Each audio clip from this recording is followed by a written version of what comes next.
So the apprenticeship degree program is something that's helping boost the economic growth in the greater Reading area.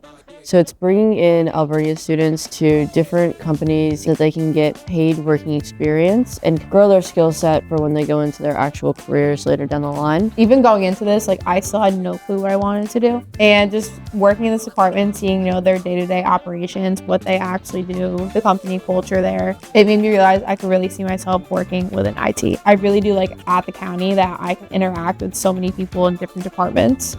I'm now looking for any IT roles, and I really think that's where I want to start out. I think it's given me such a great foundation going into my career. At NTech, I'm given a lot more responsibility. Recently, I just finished an entire job that I did by myself. A lot of people don't get that opportunity. Getting your engineering degree is kind of just teaching you how to think and how to problem solve, but actually taking those courses and being able to apply it is very different. With the internship, it's allowed me to utilize my degree and solve problems I wouldn't necessarily get to do in the classroom. Do it.